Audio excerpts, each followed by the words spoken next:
Marcus Pritchard, hands on the case. I'm sorry, what did you just say to me? Marcus Devon Pritchard thought he had covered his tracks. He missed the grocery receipt face down under his own coffee maker, the one with every transaction written in his own handwriting. Credit cards you've been lifting off your route and selling for pills over the How last dare 7 you months. accuse me of something I would never even... Chasing Capital One envelopes you were pulling before You the are truck out ever of left your the dock. mind. I have done nothing. It would all come down to a grocery receipt, folded in half, tucked face down under a coffee maker on a kitchen counter in a one-bedroom apartment in Garland, Texas. 2 columns of 2-digit numbers. The word tweak written between them in blue ballpoint pen. A small black check mark next to every single entry. By the time the U.S. Postal Inspection Service finished cataloging the evidence inside the apartment of the man you just watched, that receipt would be sitting on a federal prosecutor's desk in the Northern District of Texas. The man who set down that strap of mail had been a Citi carrier for 7 years. The receipt was his ledger, and every check mark was a stranger. Before we go any further, I have to ask, how often do you actually think about the person who delivers your mail?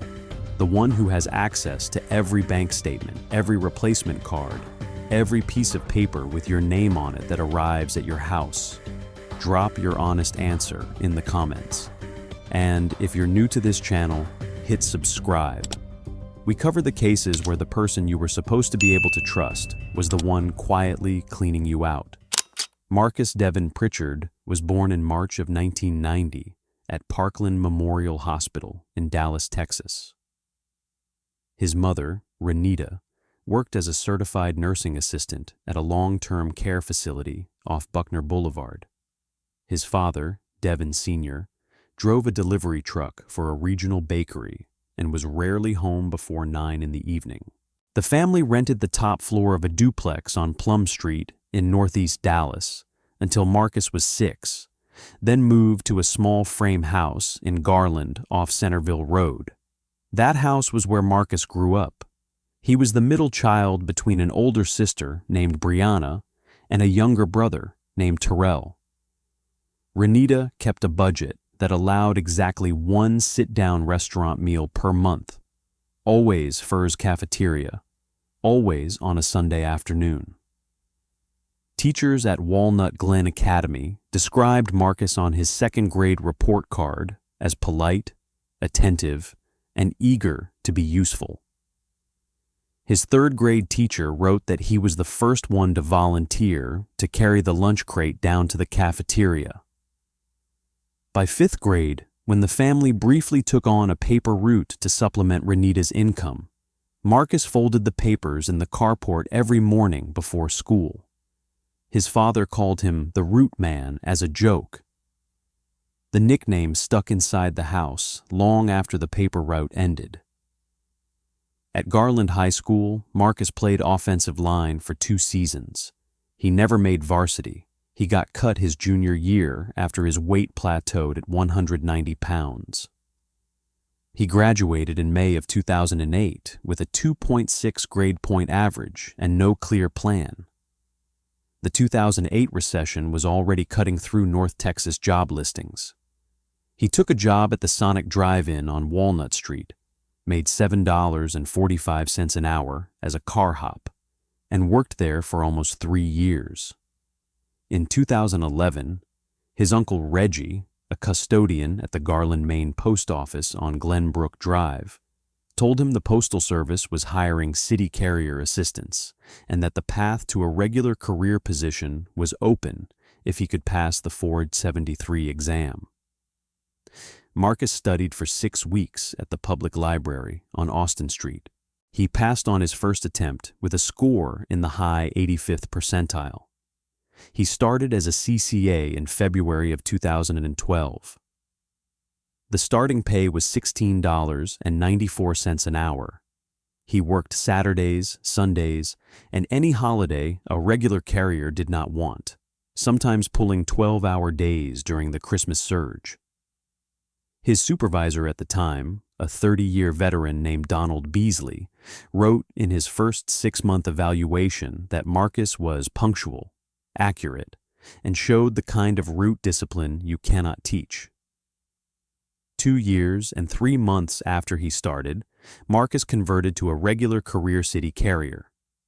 The conversion came with health insurance, a federal retirement plan, and a small pay bump.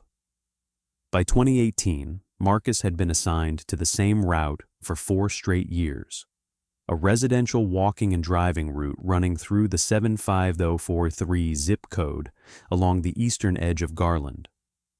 The route covered approximately 612 deliveries, mostly single-family homes with curbside boxes, a handful of apartment cluster boxes, and one mobile home park called Sunrise Meadows. He knew which houses had dogs. He knew which mailboxes were too small for catalogs and which retirees waited on the porch for the mail. He carried milk bones in his cargo pocket for a deaf bulldog on Mariner Drive named Captain. In December of 2020, during the peak COVID parcel surge, Marcus worked 26 consecutive days without a day off. The Garland, Maine post office gave him a written commendation, signed by Postmaster Linda Vasquez, citing exemplary on-time delivery performance under historic operational strain. He received 2 more commendations in 2021 and 2022. He framed the 2021 and hung it above the small desk in his apartment. He was, by every internal measure, exactly the kind of carrier the Postal Service builds entire recruiting brochures around. 7 years in, 3 commendations, 0 customer complaints on file. A supervisor who said, on the record to investigators much later, that Marcus Pritchard was the last person he would have suspected of anything. That trust was about to be tested by a slick patch of black ice on a customer's driveway in late 2022. The Garland, Maine post office sits on Glenbrook Drive in a low brick building shared with a vehicle maintenance facility for the Postal Service's regional long-life vehicle fleet. It services 5 zip codes: 75040, 75041, 75042, 75043, and 75044, covering roughly 240,000 residents across a city that has grown faster than its postal infrastructure for the last 15 years. On any given weekday, the facility processes between 280,000 and 340,000 mail pieces, of which roughly 4% are what the agency internally classifies as accountable mail: registered, certified, insured, and high-value commercial mailings. Credit card replacement mailings from major issuers fall outside that accountable category. They are first-class mail. They are tracked by the issuer at the point of mailing and at the point of activation, but during transit through the postal system, they are indistinguishable from a Bed Bath & Beyond coupon. The morning workflow for a city carrier at Garland, Maine begins at 6:15. Carriers report to their case, a sloped wooden sorting unit with a slot for every address on their route. The day's letter mail, already sorted by zip code by the overnight operation in Dallas, is distributed by case clerks to each carrier's bay. The carrier cases the mail by hand into delivery point sequence, then strap bands it into manageable bundles. Parcels and flats are loaded into the LLV separately. Sometime between 8:30 and 9, the carrier pulls out of the loading dock and begins the route. There are exactly 2 moments in this workflow when a single carrier is alone with the day's mail and unobserved by any human supervisor or surveillance camera. The first is at the case itself. Garland, Maine has cameras at the entrance, the loading dock, and the supervisor's desk, but the actual cases line a back wall where coverage is partial at best, and the angles are blocked by other carriers and the metal shelving. The second is inside the LLV, which has no internal camera and is treated under postal regulation as a private workspace. The Postal Service has procedures for monitoring carrier integrity.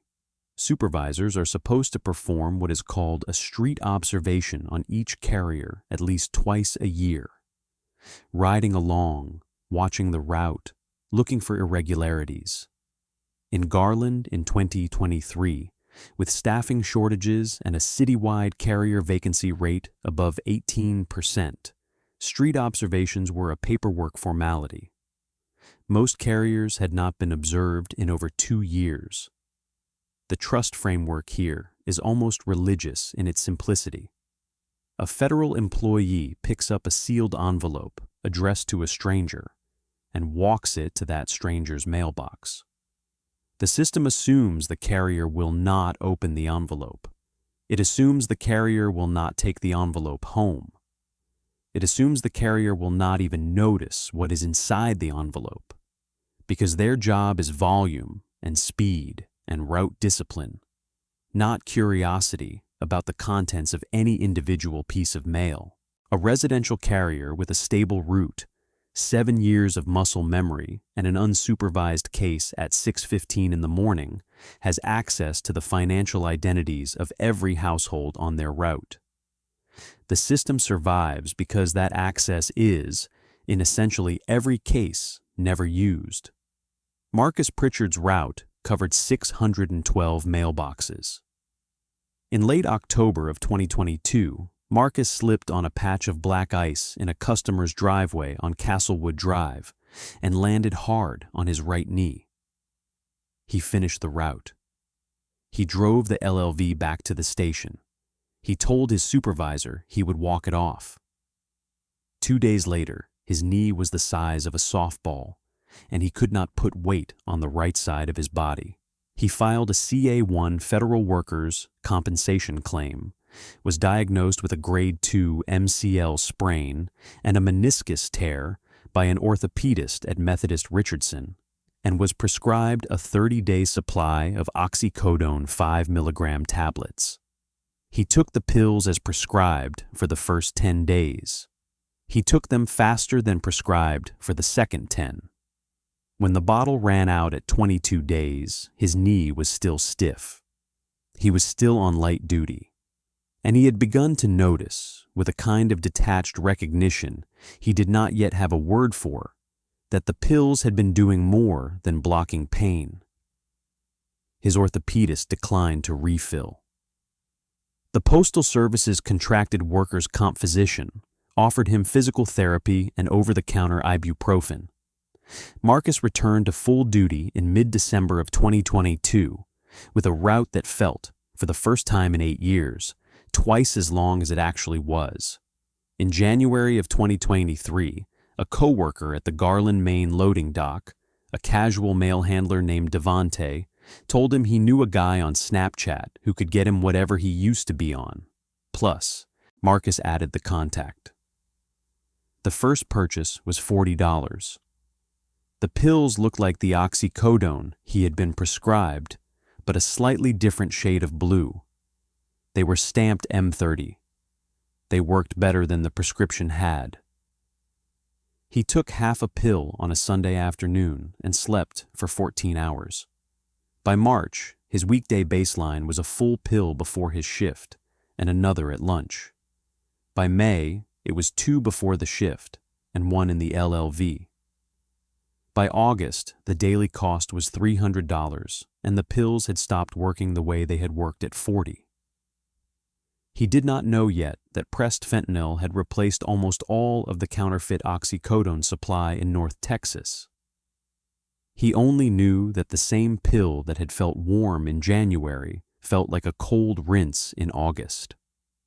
In late September of 2023, the Snapchat dealer told Marcus that he could trade. He did not have to keep paying cash. The dealer's friend, a man Marcus would only ever know by the handle Tweak, was looking for unactivated credit cards, $80 in pills per card, cash and pills mixed if Marcus wanted. The conversation was 3 messages long. Marcus did not respond for 2 days. On October 2nd of 2023, Marcus stood at his case at 6:20 in the morning and looked at the day's letter mail for the first time the way he had never looked at it before. The small white windowed envelopes from Chase, Citi, and Capital One were instantly recognizable to any carrier with more than a year on the job. Different paper stock, different envelope dimensions. The issuer's logo bleeding faintly through the window. He pulled 3 of them off his case that morning and tucked them into the lining pocket of his postal jacket. He delivered the rest of the route on time. He met Tweek in the parking lot of the 7-Eleven on Forest Lane at 4:40 in the afternoon and walked out with 6 counterfeit M30 pills. The mechanism, once established, was nearly frictionless. Marcus would pre-scan his case for the recognizable envelopes during the casing window. He would never take more than 4 to 7 in a single day. Never from the same block twice in the same week. Always from different sections of the route, so that no single customer cluster would generate simultaneous complaints. He would deliver every other piece of mail on time and to the correct address. The Postal Service's customer complaint system, designed to flag patterns, would see his route as one of the cleanest in the station. He never opened the envelopes. He never wrote down a customer's name. He never looked at the embossed card inside or memorized a 16-digit number. He told investigators much later, sitting in an interview room, that not knowing whose card he was handing over was the only way he could keep doing it. The envelope was a unit. The unit was $80 in pills. The customer behind the unit did not exist. Over the next 7 months, between October 2nd of 2023 and the first week of May 2024, Marcus diverted, by the Postal Inspection Service's later count, between 180 and 240 credit card mailers belonging to at least 154 identified customers on his route. He met Tweek in the same 7-Eleven parking lot 2 to 4 times a week. He kept the unopened envelopes he had not yet handed off in a kitchen drawer next to a stack of takeout menus.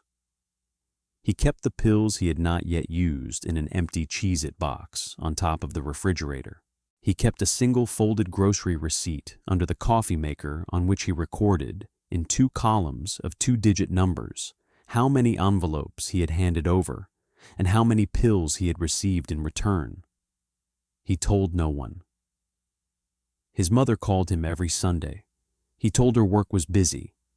His brother Terrell came by the apartment once in February and noticed that Marcus had lost 15 pounds. Marcus said the route was hard this winter and changed the subject. The unraveling began at a desk in a Chase Fraud Operations Center in Phoenix, Arizona, on the morning of April 23, 2024. A senior fraud analyst named Priscilla Heaton was running her standard weekly query on velocity anomalies in the new card activation logs. The query flagged a cluster of 17 card activations completed within an 11-day window, all from IP addresses geolocated to a 4-block area of southeast Dallas. All on cards mailed to customers whose primary residences were on the other side of the Metroplex, most of them in Garland. Heaton pulled the underlying account data. The cards belonged to 17 unrelated customers. No overlapping authorized users. No shared employers. No shared addresses.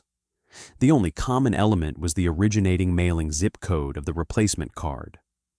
All 17 had been mailed to a 75043 address. She wrote a referral and routed it to the Chase Financial Intelligence Unit.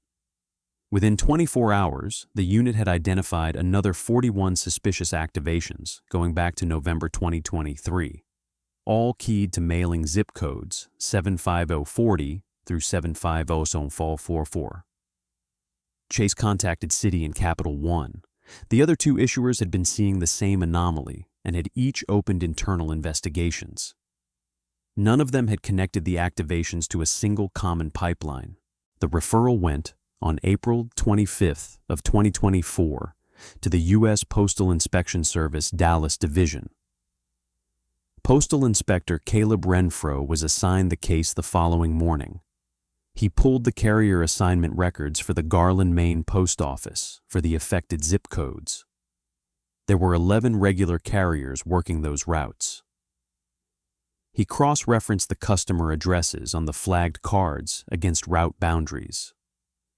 142 of the 154 flagged customers fell inside the same 612-stop route. The route belonged to Marcus Devon Pritchard. Renfro did not move immediately. He pulled Pritchard's personnel file. He looked at the commendations. He looked at the clean evaluations. He looked at the 7 years of service. He spoke to Postmaster Linda Vasquez over the phone and asked, without revealing the nature of the investigation, whether Pritchard had shown any recent behavioral changes. Vasquez said the carrier had seemed tired lately, had been losing weight, but his route performance was unchanged. Renfro arranged a controlled mailing. On May 2nd of 2024, Chase mailed 3 flagged replacement cards to 3 real Garland customers on Pritchard's route. The mailers were photographed at the originating Dallas Processing and Distribution Center, scanned into the Postal Service's internal mail piece tracking system, and watched by inspectors at every node of their transit.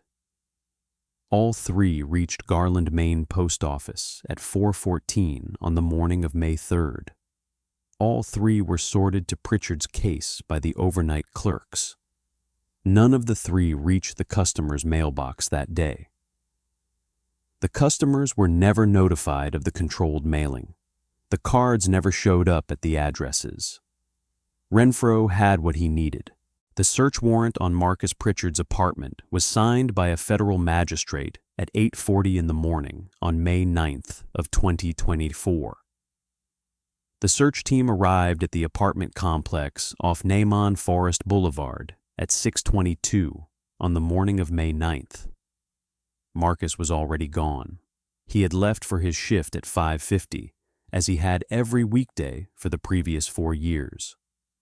The team consisted of 4 postal inspectors, 2 evidence technicians, and a single Garland Police Department officer, present in a liaison capacity. What they found inside the apartment laid out the case in less than 90 minutes.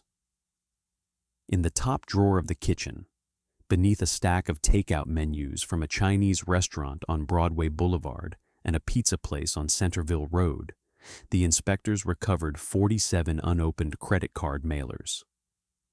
The envelopes were from Chase, Citi, Capital One, Discover, and a single regional credit union called Texas Trust. They were addressed to 47 different Garland households.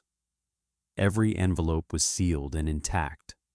None had been opened, scanned, or photographed. On top of the refrigerator, inside an empty Cheez-It original cheddar box, the inspectors recovered approximately 280 counterfeit M30 pills in 3 sealed plastic bags. Field testing by the evidence technician returned a presumptive positive for fentanyl on all 3 samples. Laboratory analysis later confirmed each pill contained between 1.8 and 2.4 milligrams of fentanyl. 2 milligrams of fentanyl is widely understood within DEA literature to be a potentially lethal dose for an opioid-naive adult. Inspector Renfro was standing at the kitchen counter when one of the evidence technicians, lifting a Mr. coffee unit to scan the surface beneath it, found a folded grocery receipt face down on the laminate. The receipt was from a Tom Thumb store on Garland Avenue and was dated November 9th of 2023. The original purchase was $11.47 of groceries. On the blank back of the receipt, in blue ballpoint pen, in handwriting that would later be matched to Marcus Pritchard by a forensic document examiner, there were 2 columns of 2-digit numbers separated vertically by a single word, tweak. The left column ran from 04 at the top to 23 near the bottom. The right column ran from 03 at the top to 18 near the bottom. Next to every entry on both columns was a small black checkmark.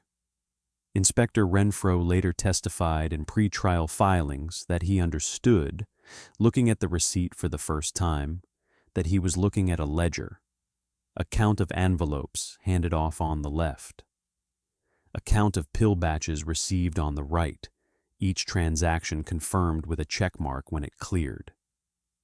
The team also recovered Pritchard's personal cell phone, which had been left on the nightstand. Snapchat messages between Pritchard and the contact saved as D, later identified through subscriber records as the tweak intermediary, included the following exchange, recovered through device-level forensic extraction. D, October 12th, 2023, 8:42 p.m. You got anything for me tomorrow? Pritchard, October 12th, 2023, 8:44 p.m. 4, maybe 5, if the case looks right. D, October 12th, 2023, 8:44 p.m. Same spot, 4:40. Pritchard, March 8th, 2024, 5:11 a.m. Skipping today, sup, riding along. D, March 8th, 2024, 5:12 a.m. Tomorrow then, get me 6. There were 143 messages in the thread. None of them named a customer. None of them named a bank. The transactions were units. Marcus Pritchard, in the careful avoidance of his own records, had built a perfect machine for ensuring that the people whose mail he was stealing never quite existed inside the language of his crime.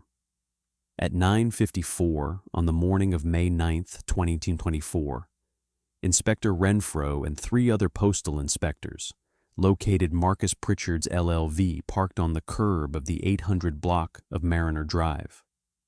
Marcus was 3 houses up the sidewalk with a strap of letter mail in his left hand. The deaf bulldog captain was watching him from the bay window of a 1-story brick house. The inspectors approached on foot from both directions of the sidewalk. Renfro waited until Marcus had turned around at the 3rd mailbox and was walking back to the LLV before he stepped forward and identified himself. Quick check-in. If you've made it this far, you already understand what made this case so unsettling. It wasn't sophistication, it wasn't violence, it was a man on a route reaching into his own case before 9 in the morning. Tell me in the comments what punishment you think fits the crime here. And if this channel is new to you, hit subscribe. We don't let these stories get buried in a press release. Marcus Pritchard, Caleb Renfro, U.S. Postal Inspection Service. We need you to set the mail down on the hood of the vehicle. Pritchard, slow, watching. What is this about? We executed a search warrant at your apartment this morning. We need you to come with us. Marcus did not speak for several seconds. He looked at the strap of mail in his hand. He looked at the LLV. He looked at the inspector. The bulldog in the bay window pressed his nose against the glass. Pritchard, quietly, "Okay, set the mail on the hood. These people are expecting their mail. We'll take care of it. Set it on the hood."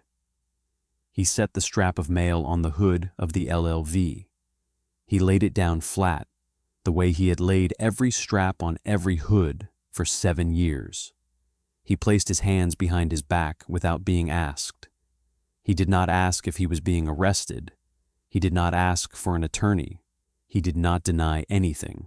When the inspector to Renfro's left began to read him his rights, Marcus said only one sentence, looking down at the strap of mail he had just set on the hood. "I know what this is about." Those were the last words he spoke to anyone in the Postal Service. He has not returned to the Garland, Maine post office since. Marcus Pritchard was indicted on May 23rd of 2024 by a federal grand jury in the Northern District of Texas, sitting in Dallas. The indictment listed 3 counts: theft of mail by a postal employee under 18 U.S.C., Section 1709, possession of stolen mail under 18 U.S.C., Section 1708, and possession with intent to distribute fentanyl under 21 U.S.C. Section 841A.1. The fentanyl count carries a statutory minimum of 5 years and a maximum of 40 years in federal prison, given the quantity recovered. He was arraigned on May 28th before Magistrate Judge Renata Salgado. He pleaded not guilty to all 3 counts. He was represented by a court-appointed federal public defender named Helena Brower, a 15-year veteran of the Dallas Federal Defender's Office, who had handled multiple postal employee cases in the past decade. The government's attorney was Assistant United States Attorney Connor Whitlock. Brower's strategy, evident in her early motions, was to separate the addiction narrative from the theft narrative. To argue that the fentanyl possession was personal use sustained by the addiction, not a distribution operation, and to attack the chain of custody on the controlled mailing as the predicate for the search warrant. The government's response brief, filed July 8th, included the grocery receipt as Exhibit A and Pritchard's Snapchat messages as Exhibit B. The motion to suppress was denied on August 14th.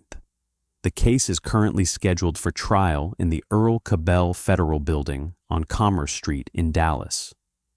As of this writing, no plea agreement has been entered. Pre-trial detention was denied at the initial appearance. Pritchard was released on his mother's residence in Garland as a third-party custodian with home detention, electronic monitoring, and mandatory weekly drug testing. He has tested negative on every panel since the second week of his release. The U.S. Postal Service terminated him on June 4th of 2024, citing violations of the Postal Service Code of Ethical Conduct and ineligibility for continued federal employment. His federal retirement contributions, accrued over 7 years, are subject to forfeiture upon any felony conviction involving theft from the Postal Service. He will, if convicted, lose all retirement benefits earned during his career. The 154 customers identified in the indictment have been individually notified by the U.S. Attorney's Office. Chase, Citi, and Capital One have made each affected customer whole on the fraudulent activations. 3 customers had their card information used to purchase merchandise that was shipped to a vacant rental property in Southeast Dallas. That property was subsequently searched, and a small reshipping operation was discovered, run by 3 individuals unconnected to Pritchard, who had been buying the cards from Tweak through a parallel chain. One of the affected customers, a 61-year-old retired Dallas-area rapid transit dispatcher named Wilma Cordero, who lived alone on Castlewood Drive, submitted a written statement to the U.S. Attorney's Office that the prosecution intends to read at sentencing. In it, she wrote that she had spent 46 minutes on the phone with Chase the morning her card was flagged, that she had not slept properly for 3 weeks afterward, that she had changed every password on every account she owned, and that the worst part was not the money. The bank had made her whole within 72 hours, but the fact that she had stood on her porch every weekday morning for 14 years and had waved at the carrier who delivered her mail. She wrote, quote, "I waved at him. He waved back. I do not know how to wave at the mailbox anymore." End quote. The Tweak intermediary has not yet been identified. The Postal Inspection Service believes he was the buyer for at least 4 other carriers operating in different Dallas-Fort Worth zip codes during the same period. Those investigations remain open. If convicted on the lead fentanyl count, federal sentencing guidelines suggest a likely range of 108 to 135 months, roughly 9 to 11.5 years, in federal prison with no parole. He will likely serve any sentence at FCI Segoville, a low-security federal correctional institution about 30 miles south of the route he used to walk. He is 34 years old. He has been sober by independent testing for 11 months. He will turn 35 in a federal courtroom on Commerce Street. The 2020 commendation that hung above his desk for 3 years was recovered during the search warrant and entered into the inventory as item 43. It is being held with the rest of the evidence in a federal locker in Dallas, waiting for trial. This case was quiet, but the case on the right-hand side is even louder. Click it now.